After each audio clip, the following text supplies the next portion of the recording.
Bonjour à toutes et à tous et merci de nous rejoindre sur ce plateau. Un Premier ministre de droite qui a voté contre la loi sur la transition énergétique, Édouard Philippe, un ministère de la transition écologique confié à Nicolas Hulot. Vous y voyez une dissonance? Non, car nous sommes dans le gouvernement d'Emmanuel Macron qui a choisi de composer, je cite, avec toutes les sensibilités républicaines. Pourtant, ô combien la nomination de Nicolas Hulot suscite des interrogations. Quelle sera sa marge de manœuvre au sein de ce gouvernement et comment sa nomination bouleverse-t-elle les écologistes à l'approche des législatives? Autant de questions que j'aborde aujourd'hui avec mon invité, celui qui fut le candidat Europe Écologie Les Verts à la présidentielle pendant 3 mois avant de se rallier à Benoît Hamon, le député européen Yannick Jadot. Bonjour. Bonjour. Alors Yannick Jadot, déjà je voulais vous dire bravo parce qu'en tapant votre nom sur internet, vous arrivez en premier résultat avant Yannick Noah. Donc, c'est pas mal. C'est pas mal, qui a été quand même pendant de longues années la personnalité préférée des Français. C'est une bonne nouvelle. Alors nous, c'est une autre personnalité des Français, préférée des Français dont on va parler déjà pour commencer. Donc Nicolas Hulot, fraîchement nommé ministre de la Transition écologique et solidaire. Qu'est-ce qu'on n'a pas pris quand on a signé pour Macron? Maintenant, ils ont le pape de l'écologie dans les pattes. C'est la déclaration de Daniel Cohn-Bendit, en référence donc aux nombreuses critiques qu'il a essuyées après avoir annoncé son soutien à Emmanuel Macron. Vous êtes d'accord, vous, on a le pape de l'écologie au sein donc de ce gouvernement? C'est une bonne nouvelle l'arrivée de Nicolas Hulot parce qu'il est convaincu, parce qu'il a le poids, la légitimité de l'opinion publique. Il ne vient pas d'un parti politique, donc tout l'enjeu des mois qui viennent, c'est de savoir si il va arracher un certain nombre de décisions importantes d'un gouvernement et peut-être d'une majorité qui est tout sauf écologiste ou à sensibilité écologique. Donc arracher. L'urgence, oui, parce que l'urgence écolo, elle est là. On ne peut pas attendre 5 ans. On ne peut pas attendre 5 ans pour obtenir des décisions sur la transition énergétique et le climat, sur l'agriculture et les pesticides, sur la pollution de l'air et le diesel. Donc il va falloir évidemment qu'on arrive à intervenir dans ce quinquennat et à faire que l'environnement ne soit pas le parent pauvre du quinquennat comme il l'a été dans le quinquennat précédent. Mais vous l'avez souligné, un président de la République qui, ministre, a vanté le diesel, a vanté le nucléaire, a servi comme jamais on avait servi les sociétés autoroutières. Un Premier ministre, Édouard Philippe, qui n'a pas simplement voté contre la loi de transition écologique, qui n'a pas simplement n'a pas voté la loi sur la biodiversité. C'est aussi quelqu'un qui a été un des responsables d'Areva à l'époque où Areva était plongé dans toutes les turpitudes du Ramin, du Niger, et ça.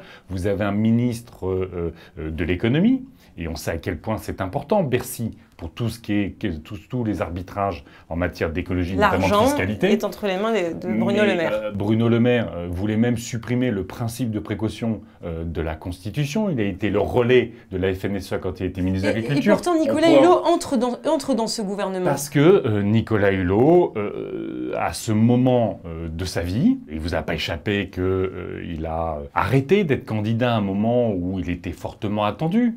Qu'il avait refusé plusieurs fois des postes de ministre. Donc il se dit à ce moment de ma vie, je dois prendre ces responsabilités-là. C'est pas gagné, puisqu'effectivement, je l'ai dit, la plupart des grands ministres de ce gouvernement ont toujours méprisé l'environnement et pour certains combattu les solutions écologiques. Mais voilà, est-ce qu'il va réussir à effectivement, parce que Macron aura compris en arrivant à l'Élysée que l'environnement c'est important, il va réussir à mettre en œuvre, par exemple, vous savez, les 6 prochains mois vont être tests. Il a compris que c'est important, mais il a l'air de tâtonner encore un petit peu. Il a demandé à Hulot un petit peu de l'inspirer par rapport à tout ça. Bien sûr, donc, clairement, il n'est pas écolo. Donc il n'y a pas d'urgence, ça va être 5 ans sans urgence si on en est à ce stade-là. Dans les 6 mois qui viennent, on va voir si Nicolas Hulot, arrache des décisions sur 3 dossiers. Donc il n'a pas obtenu de garantie, c'est évident. Il a obtenu, la seule garantie qu'il semble avoir obtenue, c'est le périmètre de son ministère. De pouvoir avoir cette transversalité qui lui permettra d'intervenir, pas de commander, pas de décider, mais d'intervenir sur un certain nombre d'autres grands ministères, tant mieux. Mais dans les 6 mois, il y aura quoi? Notre-Dame-des-Landes.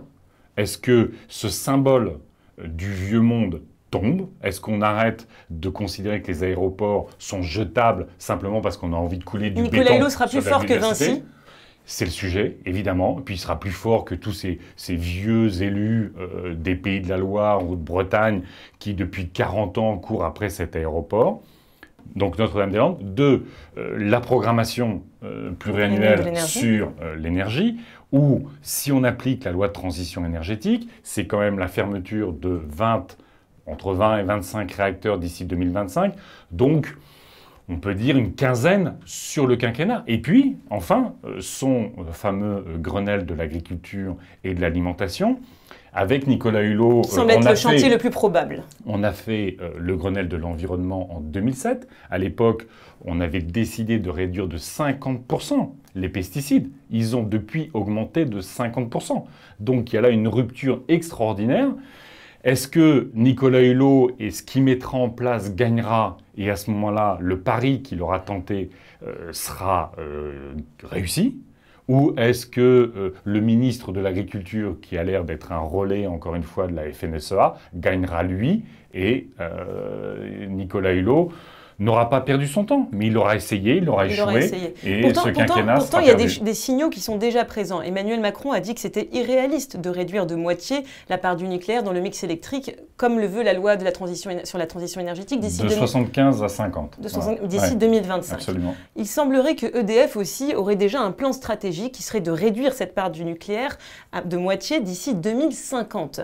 Donc les signaux sont un peu là. Est-ce que Nicolas Hulot a accepté cette idée-là? Est-ce qu'il est plus réaliste aujourd'hui? Je ne l'imagine pas une seconde. La loi de transition énergétique, elle est claire. Elle dit, en 2025, la part de l'électricité d'origine nucléaire doit passer à 50%. Elle est aujourd'hui à 75, 67, 77. Donc si on a à la fois le couple réduction de consommation, efficacité, plus augmentation des renouvelables, on peut parfaitement réduire à 50% la part du nucléaire dans l'électricité, mais encore une fois, ça veut dire fermer des réacteurs. Quel rôle vous allez avoir par rapport à tous ces dossiers épineux? Vous allez faire pression sur Nicolas Hulot? Écoutez, moi je suis au Conseil national de la transition écologique. On va voir si ce Conseil national est maintenu, qui était l'instance du dialogue environnemental, à la fois les associations, les élus de toutes les collectivités parlementaires, les entreprises. Bon, on va voir. Je suis en lien évidemment avec Nicolas Hulot, y compris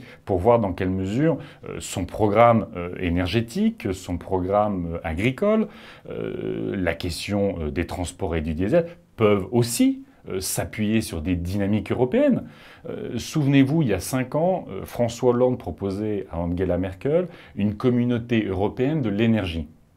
Simplement, les Français, dans ce projet-là, ont toujours défendu le nucléaire plutôt que les énergies renouvelables. Donc évidemment, à un moment, les Allemands ont dit, écoutez, votre vieux nucléaire, nous, on en sort, donc on ne va pas faire une communauté européenne de l'énergie pour que vous défendiez le nucléaire et les Polonais, le charbon. Ça n'a pour nous aucun intérêt. Si Emmanuel Macron, y compris, est sincère dans sa volonté de refonder l'Europe, au-delà des aberrations budgétaires des 3%, tout ça, en mettant un projet positif dans l'Europe qui serait un plan massif d'investissement sur la transition énergétique, économie d'énergie, bâtiments, transport collectif, énergie renouvelable, créant des emplois sur tous les territoires, et qu'en plus, ça permet à l'Europe de reprendre du coup un vrai leadership sur le climat à l'échelle internationale, sur la négociation face aux 2 climato-sceptiques que sont Trump et Poutine, et bien à ce moment-là, on aura réussi un bon coup. Essayons. Alors, parmi donc, les raisons qui ont conduit Nicolas Hulot à rejoindre ce nouveau gouvernement, c'est que Emmanuel Macron proposait, selon lui, de dépasser les clivages politiques. L'année dernière, lorsqu'il a refusé de vous rallier, il a notamment dit « l'écologie n'est pas verte, mais bleu, blanc, rouge ». Est-ce qu'il a raison, Nicolas Hulot, d'arrêter de chercher un bord politique? Oui, en même temps, quand vous écoutez Nicolas Hulot, il a une critique très profonde du système capitaliste, du productivisme, du consumérisme. Il a, notamment ces dernières années, élargi son champ d'analyse politique, gagné en profondeur et en perspective. Quand il s'est engagé, y compris sur la question des réfugiés, quand il s'engage sur la question du renouvellement des institutions, sur la question du partage des richesses, sa pensée politique écologiste est de gauche. Les écologistes doivent être de gauche. Non, moi j'ai toujours considéré que j'étais écologiste avant d'être de gauche. Que je ne comprends pas aujourd'hui, c'est qu'on puisse être de gauche sans être écologiste. Mais il y a toujours, chez des gens qui se revendiquent être de gauche, des parfaits productivistes, hein, qui sont pour le nucléaire. Au Parti socialiste mais notamment. Bien sûr, au Parti socialiste, au Parti communiste, et puis même dans la conception de l'écologie, on a des différences. Jean-Luc Mélenchon défend un projet qui a aussi une forte composante écologiste. Ça a été le cas de Benoît Hamon. C'est aussi pour ça qu'on a fait une plateforme présidentielle ensemble. Mais quand Mélenchon critique fortement l'Union européenne, qui pourtant, en termes de droit environnemental, a imposé un droit environnemental à la France, qui l'a toujours plutôt combattu. S'il y a une transition écologique en France, s'il y a même une planification écologique en France, c'est bien à travers l'Europe. Mais vous le dites vous-même, il n'y a pas d'écologie sans écologistes. Ah, ça, et là, votre certain. objectif le plus immédiat, c'est de former un groupe parlementaire. C'est y compris dans le débat que nous avons, pour soutenir Nicolas Hulot. Ce ne sera pas la majorité En Marche qui va soutenir Nicolas Hulot. Ils sont aussi écolos que les gouvernements, à part Nicolas Hulot. Vous avez fait un accord, l'accord Ouais. formidable avec Benoît Hamon pour la présidentielle. Cet accord, il est valable toujours pour les législatives parce que Oui, on a cru comprendre qu'il y a plusieurs de vos propositions, de vos mesures qui ont été retirées du programme pour les législatives du Parti socialiste. Alors, vous savez qu'il y a plus de 460 candidates et candidats écologistes.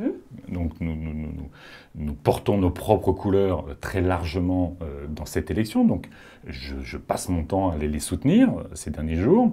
Mais vous et avez puis, un accord. effectivement, du côté des socialistes, ils ont massacré la plateforme présidentielle que nous avions construite en supprimant la sortie du nucléaire, supprimant la sortie du diesel, en supprimant même ce qui avait été le cœur de la campagne, qui est le revenu universel d'existence. Donc on voit bien que le Parti CETA, socialiste... il propose une simple réécriture du CETA Il et non propose une plus son simple retrait. réécriture, ce qui est une aberration absolue. Vous savez, quand vous avez un accord international, c'est pas un pays qui décide de le réécrire. Ça n'existe pas. Même au moment où la Wallonie a fait avec Magnette autant de résistance autour du processus de ratification belge, ce qu'ont obtenu les Wallons, c'est simplement une déclaration interprétative. Ils n'ont pas bougé une virgule de l'accord.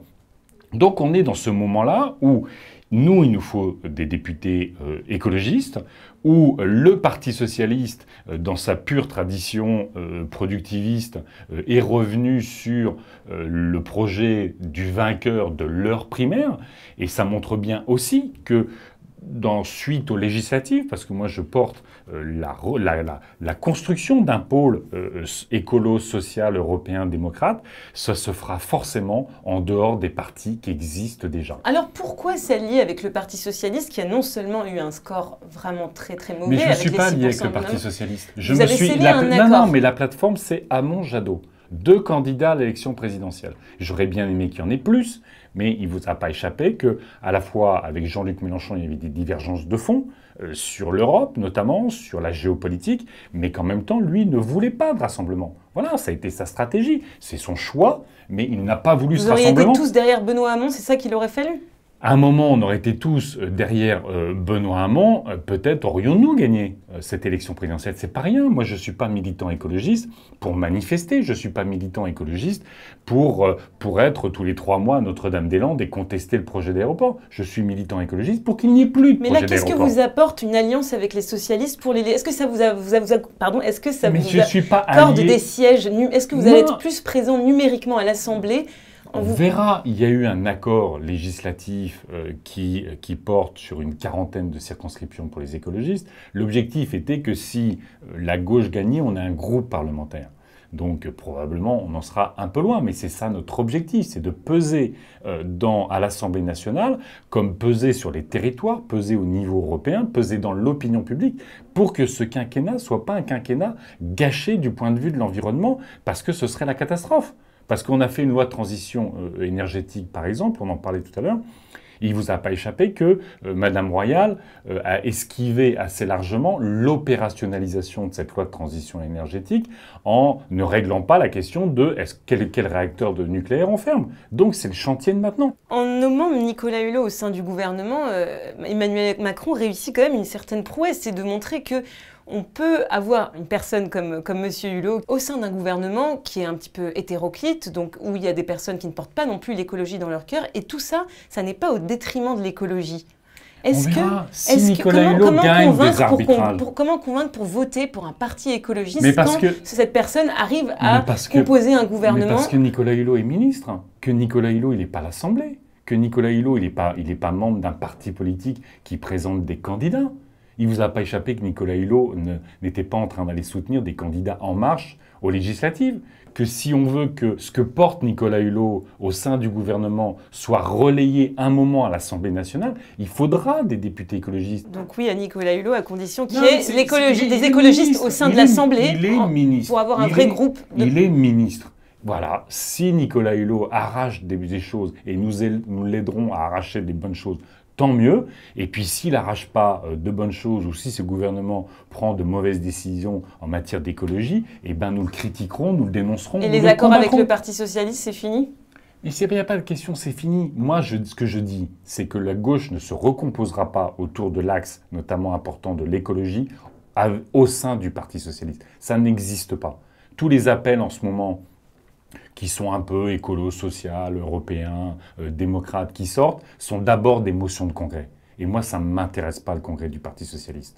La leçon de cette élection présidentielle, c'est que ce ne sera ni le Parti socialiste qui incarnera la nouvelle gauche, ce ne sera pas Europe Écologie Les Verts non plus, ce ne sera pas le Parti communiste. Il faut créer une nouvelle maison commune où ceux qui sont convaincus de ces sujets-là travaillent enfin ensemble. Ma dernière question, c'est est-ce que vous regrettez de ne pas vous être présenté à l'élection? Non, parce que Mélenchon, Hamon et Jadot portaient des programmes où l'écologie tenait une part importante. Ma responsabilité à ce moment-là, et je l'ai dit plusieurs fois, c'était de dépasser les égos pour parler projet et de déborder les appareils politiques pour créer un rassemblement. Je regrette que ce rassemblement n'ait pas eu la taille qui permettait de gagner.